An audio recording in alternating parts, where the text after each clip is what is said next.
Página de abertura. Do livro Caminho, Verdade e Vida, psicografado por Francisco Cândido Xavier, pelo Espírito Emmanuel. Título da mensagem: Parentela.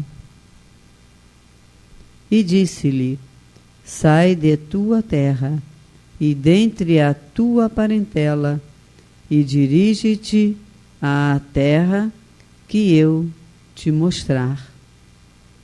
Atos 7:3.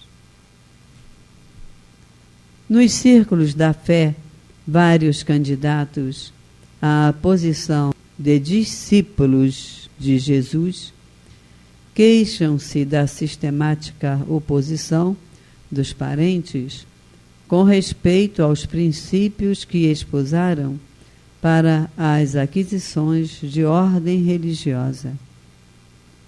Nem sempre os laços de sangue reúnem as almas essencialmente afins. Frequentemente, pelas imposições da consanguinidade, grandes inimigos são obrigados ao abraço dioturno sob o mesmo teto. É razoável sugerir-se uma divisão entre os conceitos de família e parentela. O primeiro constituiria o símbolo dos laços eternos do amor. O segundo significaria o cadinho de lutas, por vezes acerbas, em que devemos diluir as imperfeições dos sentimentos, fundindo-os na liga divina do amor para a eternidade. A família não seria a parentela, mas a parentela converter-se-ia mais tarde nas santas expressões da família. Recordamos tais conceitos a fim de acordar a vigilância dos companheiros menos avisados. A caminho de Jesus, será útil abandonar a esfera de maledicências e incompreensões da parentela e pautar os atos na execução do dever mais sublime, sem esmorecer na exemplificação, porquanto, assim, o aprendiz fiel estará exortando-a, sem palavras, a participar dos direitos da família maior, que é a de Jesus Cristo. Emmanuel. E agora, a palestra. Irmãos de jornada, hoje vamos dar continuidade ao estudo de O Livro dos Espíritos, primeiro dos 5 livros fundamentais que compõem a codificação do Espiritismo. Ele foi publicado em 1857, primeira edição, reunindo os ensinos dos espíritos superiores através de médiuns de várias partes do mundo e estruturado em 4 partes, contendo inicialmente apenas 501 perguntas formuladas por Allan Kardec, seu codificador, abordando os ensinamentos espíritas de uma forma lógica e racional, sob os aspectos científico, filosófico e religioso. E a partir da segunda formatação, revisada por Allan Kardec e publicada em 1860, houve o acréscimo de 517 questões, totalizando as atuais 1018, pois a numeração dos itens do livro Kardec, por equívoco, suprimiu a de número 1011. Consta então 1019 perguntas, mas na realidade são 1018. É apenas uma curiosidade. Bem, nós estamos na parte segunda do livro, intitulada Do Mundo Espírita ou Mundo dos Espíritos, especificamente no capítulo 9, que trata da intervenção dos espíritos no mundo corporal. Hoje estudaremos a afeição dos espíritos, que os espíritos votam a certas pessoas, abordada nas questões 484 a 488. Então, na questão 484, Kardec pergunta: os espíritos se afeiçoam de preferência a certas pessoas? Ao que os espíritos respondem que os espíritos bons simpatizam com os homens de bem, ou suscetíveis de se melhorarem, os espíritos inferiores com os homens viciosos, ou que podem tornar-se tais. Daí suas afeições como consequência da conformidade dos sentimentos. Vejam, irmãos, a importância dos bons sentimentos, pensamentos e ações, né? Olha a sintonia, inclusive no tocante à simpatia que atraímos da espiritualidade, né? Kardec questiona na questão seguinte, a 485, se é exclusivamente moral a afeição que os espíritos votam a certas pessoas. Ao que os espíritos esclarecem que a verdadeira afeição nada tem de carnal, mas quando um espírito se apega a alguém, nem sempre o faz só por afeição, podendo a ela agregar-se uma reminiscência das paixões humanas. Lá no capítulo 6, desse mesmo livro dos Espíritos, né, na parte segunda, que trata da vida espírita relacionada aos espíritos errantes, né, aqueles desencarnados, a questão 228 e a questão 317 tratam da recordação da existência corpórea, né? A gente está falando dessa coisa, da afinidade, da aproximação. Então vejamos, a questão 228, Kardec pergunta: conservam os espíritos algumas das paixões humanas? E os espíritos respondem que ao perderem o envoltório material, os espíritos elevados deixam as paixões mais e só guardam as do bem. Mas os espíritos inferiores as conservam, pois, do contrário, pertenceriam à primeira ordem. Quer dizer, existem as duas situações, né? Na questão 317, Kardec pergunta se após a morte conservam os espíritos o amor da pátria. Quer dizer, esses apegos, né, que se tem aqui quando encarnado muitas vezes. E os espíritos esclarecem que o princípio é sempre o mesmo. Para os espíritos elevados, a pátria é o universo. Na Terra, a pátria para eles está onde se acha o maior número das pessoas que lhes são simpáticas.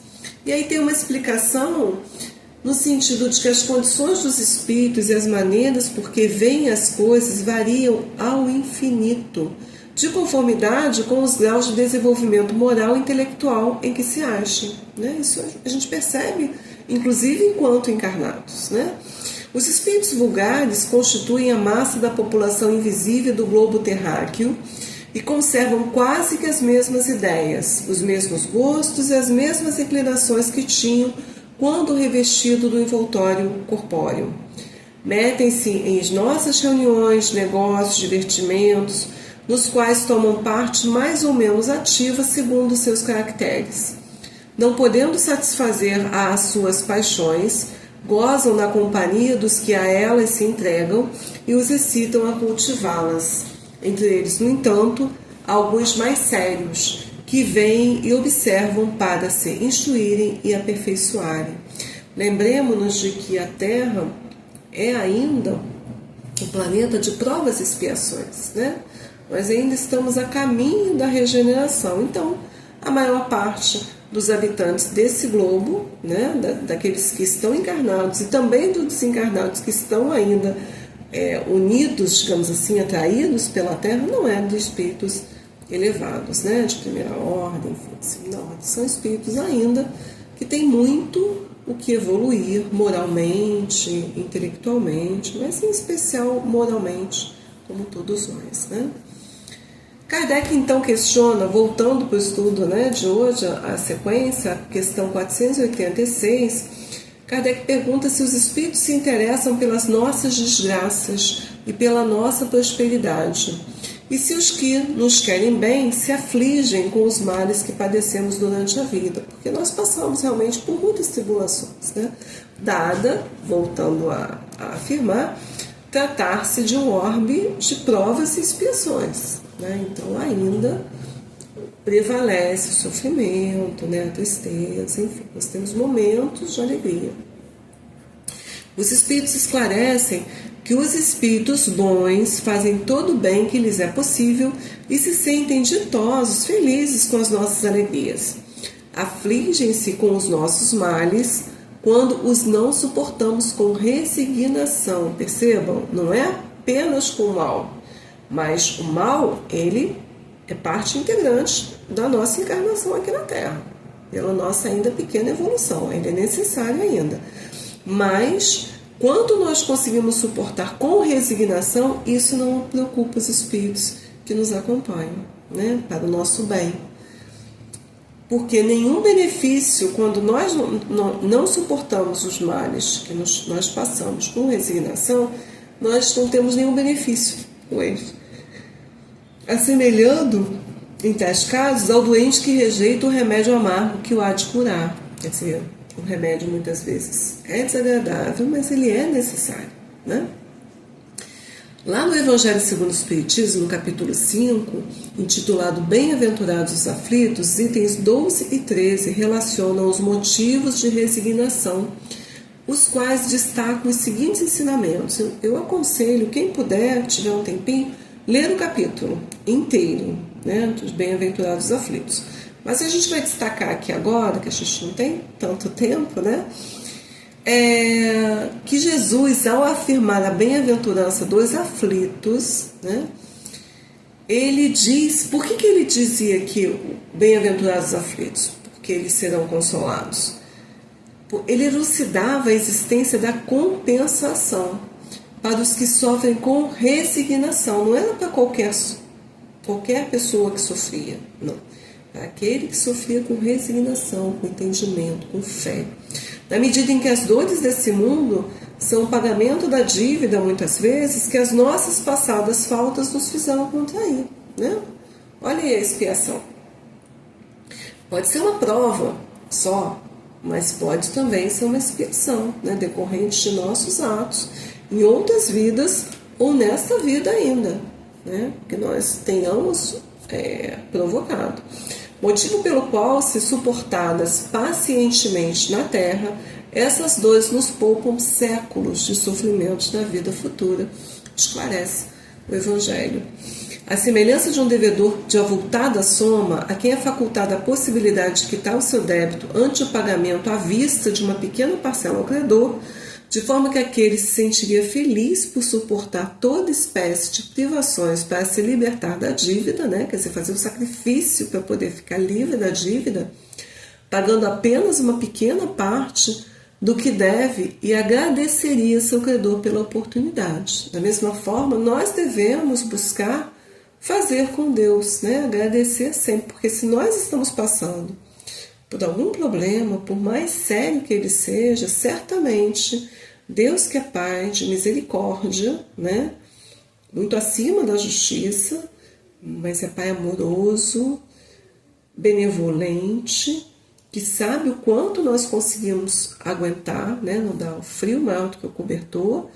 Então, se nós estamos passando por aquilo que nós precisamos passar, né, então que a gente possa ter fé e resignação para conseguir passar bem, sem murmurações, sem aflição, a fim de que seja de fato útil aquele sofrimento, né? Para que a gente de fato consiga quitar dívidas, né, de morais, enfim, espirituais que tenhamos e colher frutos com esse sofrimento, sabe? Um recomeço, né? Como se a gente tivesse zerado uma dívida, tá? Se a gente não conseguir fazer isso com resignação, a gente continua com a nossa dívida ali e acaba não valendo o nosso sofrimento, né? No item 13 do Evangelho, desse capítulo 5, diz que o homem pode suavizar ou aumentar o amargor de suas provas conforme o modo por que encare a vida terrena. Tanto mais sofre ele, quanto mais longa se lhe afigura a duração do sofrimento. Ora, aquele que a encara sob o prisma da vida espiritual apanha num golpe de vista a vida corpórea, que se passa rápido, se a gente considerar a vida eterna. Tudo vai depender aí do ponto de vista, né? A certeza de um próximo futuro mais ditoso, mais feliz, sustenta e anima, né? A gente sabe que a vida continua, que a vida é eterna, que aqui na Terra é uma passagem, a gente consegue ter calma e resignação que vão ser muito úteis à nossa saúde do corpo e da alma, né? Ao contrário disso, se a gente tem inveja, se a gente tem ciúme, se a gente tem ambição, se a gente tem orgulho e sofre com os problemas eventuais que passamos, a gente vai ter mais dificuldade ainda para conseguir superar essas angústias da nossa curta existência aqui na Terra, tá? A questão 487, Kardec pergunta de que natureza são entre os nossos males os que mais afligem os espíritos por nossa causa. E ele pergunta, serão os males físicos ou morais? A espiritualidade esclarece que o nosso egoísmo e a dureza dos nossos corações é o que mais aflige a espiritualidade, porque decorre todas as outras aflições que nós temos é como se fossem problemas, aspas, de crianças, né? Que nascem do orgulho, da ambição, enfim, que não são, na realidade, males de verdade, né? Que os espíritos que nos acompanham, que querem o nosso bem, ficam felizes com a nossa resignação, né? Quando a gente passa pelo mal, seja ele qual for, né? Então, que a gente deve procurar sempre ter essa fé contínua, buscar em oração forças, para que a gente possa passar pelos maus momentos da melhor forma possível, sem nunca nos desesperar, tá certo? E isso é que os bons espíritas fazem conosco, quando nós passamos por tribulações. Eles nos levantam o ânimo no interesse do nosso futuro. Já aqueles espíritos que não desejam o nosso bem, eles nos impelem ao desespero, objetivando comprometer, né, aquela nossa vitória sobre o mal, por assim dizer. Nesse mesmo capítulo 5 de Evangelho segundo o Espiritismo, há também lá 2 itens, o 19 e o 24, que também recomendo a leitura. O 19 intitulado O Mal e o Remédio, e o 24 a Desgraça Real, né? São mensagens, né? A gente tem uma mensagem de Santo Agostinho muito bonita, que no sentido de que por mais agudas e profundas sejam as nossas dores, a gente deve voltar o nosso olhar para Deus, né? E acreditar, né? Buscar consolação, que os nossos males vão passar, né? E tem sempre uma causa, tem sempre um motivo, e assim nós vamos ter maior força para conseguirmos superar todo e qualquer mal, né? Que ele conclui dizendo que a fé é o remédio seguro do sofrimento, para o sofrimento, né? Que o próprio Cristo nos disse que a fé, através da fé, nós transportamos montanhas, né? Se transportam montanhas, e que a gente então, dessa forma, devemos nos entregar ao Pai. Existe uma outra mensagem também da Delfina de Girardin, ela foi enviada em 1861, também no mesmo sentido, né, das consequências que a gente tem pelo mal ou bem sentir, né? E ela fala ainda que a infelicidade é o ópio do esquecimento que ardentemente nós procuramos, que muitas vezes a felicidade ela nos cega com relação, nos traz uma certa indiferença pelo sofrimento alheio, então que isso acaba, em vez de ser bom, sendo ruim para a gente, né? Então que a gente deve realmente buscar não sermos cegos em relação ao sofrimento dos outros também, ainda quando nós não estamos sofrendo. E a questão 488, que é a última do estudo de hoje, Kardec pergunta se os parentes e amigos que nos precederam na outra vida, quer dizer, que desencarnaram antes de nós, voltam-nos maior simpatia do que os espíritos que nos são estranhos. E os espíritos esclarecem que, sem dúvida, né, com frequência, eles nos protegem como espíritos de acordo com o poder que dispõem. Kardec então faz uma outra pergunta, se são sensíveis à afeição que lhe conservamos, e os espíritos esclarecem que são sim muito sensíveis, mas esquecem-se dos que os esquecem. Aí eu recomendo mais uma leitura, né? O Evangelho segundo o Espiritismo, capítulo 14, intitulado Honrai o vosso pai e vossa mãe, especificamente no tópico que trata da parentela corporal e da parentela espiritual, item 8, que trata assim, é bem interessante, né? Que fala sobre isso, destacando que a obrigação, né, o dever dos pais é auxiliar o desenvolvimento intelectual e moral do filho, para fazê-lo progredir, né? Porque na realidade ele é um espírito que nos é dado em confiança para nós ajudarmos, mas não é nosso, é de Deus, e pré-existia antes, né? Enfim, e também explica aí a diferença das famílias, né? Pelos laços espirituais e pelos laços corporais. No Livro dos Espíritos tem também nas questões posteriores, que são estudadas, a 507 e 508, que esclarecem questões relacionadas aos anjos guardiães e aos espíritos protetores, familiares e simpáticos. Também é bem interessante a leitura, tem relação direta com o que a gente está estudando hoje. E por fim, eu gostaria de destacar para o ouvinte, se tiver oportunidade, né, de ler a Revista Espírita de 1861, dos meses de março e maio, relativa às palestras familiares de além-túmulo, sendo a primeira do espírito da senhora Pauline. Ela faz um depoimento, é um espírito que viveu pouco na Terra, nessa encarnação como Pauline, e ela fala o quanto que ela fica próxima à mãe, ajudando a mãe, tentando fortalecer a mãe, enquanto a mãe ainda não consegue se equilibrar, em que pese ela esteja muito bem na espiritualidade, a Pauline. E com relação, e a outra mensagem do espírito do Dr. Glass, que também era um espírita fervoroso, e o quanto o conhecimento do espiritismo facilitou o desencarne dele, a passagem que ele teve, né, a perturbação, aquela natural no desenlace, e a afinidade, as atrações, o quanto que ele continuava junto do filho, da esposa e do pai, né? Enfim, buscando sempre passar as melhores energias e etc. Então, nós encerramos o estudo de hoje pedindo ao Pai que possamos refletir sobre tudo que foi estudado e que o aprendizado nos auxilie nos nossos esforços contínuos pela melhora moral que nós necessitamos. Lembrando que nós nunca estamos sozinhos, né?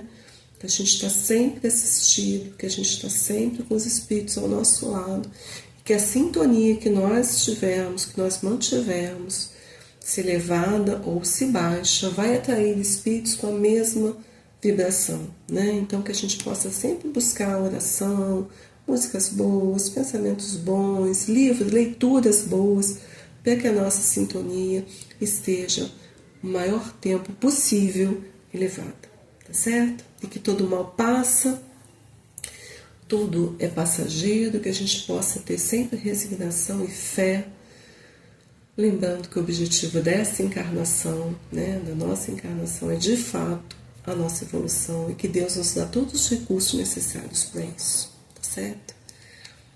Fiquem com Deus, graças a Deus.